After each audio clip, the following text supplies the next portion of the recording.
Hello and welcome back to the Flipping Redhead. I'm Leah Zacheri and I'm the Flipping Redhead. Last week I promised you some exciting updates and some new beginnings. And just look at this house. We are back to the haunted to hot house in Garland. And I love this project so much, I bought the house across the street. So this is a much easier flip. So back to that one. Flipping fact. A good flipper must always be aware of current paint trends and current tile colors. And that is exactly what we're doing on this project. This dark rich gray is the hottest trend today, whether you're doing interior or exterior paint color. But I must caution you from painting your entire interior in rich dark gray. So let's go inside and let's see how I've incorporated that color without alienating any buyers. And this door will change. As you can see, my primary color is white. Actually, this is called Diamonds Therapy by Behr. It's from Home Depot, so it's readily available to any of you. Last time we were here, we still had a lot of junk left over. And we were discussing raising this floor.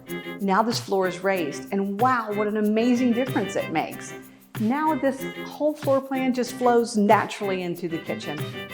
Now, as this is an update episode, I want to point out what we planned to do, what we did, and more importantly, what went wrong. As you can see, the sunken floor is lifted, but I had planned on tiling that fireplace. Unfortunately, our budget got a big smack in the face. More on that later. So tiling the fireplace was a no-go. Yet I still needed an accent wall. I needed something to break up the monotony of all this white, right? So how could I get there? Well, I took the rich gray dark color from the exterior and I painted the fireplace with it. Now it's not exactly what I wanted. It doesn't have the same panache as a tiled fireplace would have. Yet still I was able to incorporate that color, get rid of my hokey fireplace, and most importantly, I was able to get back on budget. Flipping fact, when you are forced to repair something that you did not foresee and that was not in your budget, you must find that money somewhere else. You have to cut your budget somewhere else. I know I have said this before, but it's the #1 rule in flipping. You can flip your house however you want, but if you don't make a profit, you didn't flip, you flopped. Well, as you can see, that wall that used to separate the dining room and the kitchen has been chopped down. So now you can see straight into the kitchen. It's actually tied into the rest of the house. Thing is, formal dining rooms are quickly becoming a thing of the past as we change the way we live our lives. Ask yourself, when was the last time I pulled out the good dishes and sat down at the table to truly dine?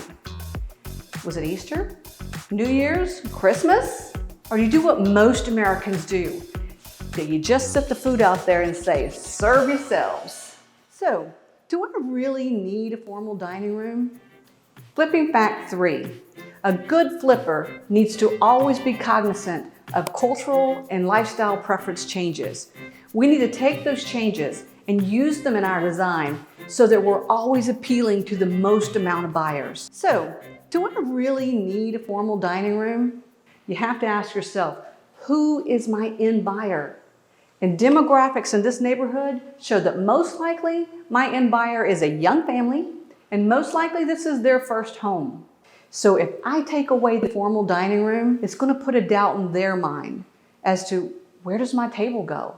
Because you can see in this kitchen, once the cabinets go in, it's going to squeeze in, and there's no place for a table. I still have dining space on this island, but that's only 3 or 4 seats. So, do I need a table? Yes, the dining room stays. So, what happened to my budget? The city inspector happened. When I did my inspection on this property to purchase it, I did not put in my budget rewiring this house. I was just going to tie in, repair, replace what I needed done. However, the building inspector had a different opinion. I had to rewire this house. I had to replace the entire panel box, install a new one. I also had to install arc fault breakers. Now, I'm not gonna go off on my tangent about arc fault breakers. Not a fan. They ain't cheap. So we're gonna tie this kitchen up with new cabinets, a new flooring that again starts in the door and comes all the way through. It's a waterproof product. and then new countertops will send us straight into final. Let's go see the master bedroom and bathroom. Adding a half bath adds value to the project, but more importantly, it keeps guests out of your master bathroom. Last time we were here, I was explaining how we're going to take this full master bathroom, split it into a half bath, and retain a full bathroom. Let's go see how we did that. The tile is not in yet, but we do have green tags on the rough end and the top out. That tile is going in this afternoon. We have a toilet going right there, our gorgeous double vanity over here. That's going to be a gorgeous shower panel in there, as well as glass on this side of the shower, more glass panels over here, and behind me is that swanky freestanding tub. Let's go see the upstairs. Another example of our planned update.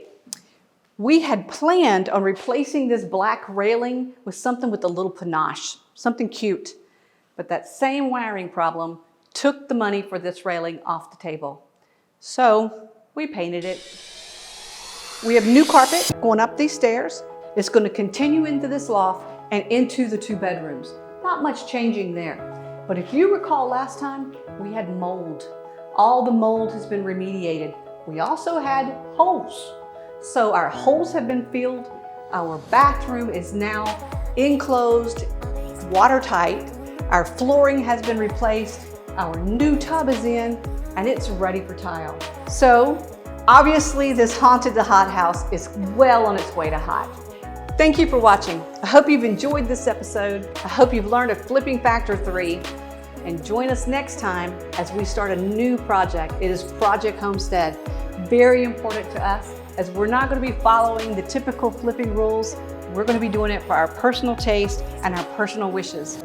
So look out for that dog shower coming. So like this video, share this video, and subscribe to my channel. Thank you so much. I'm Leah Zachiri, the Flippin' Redhead. Click this video right here for updates on our other projects, and click right here to subscribe.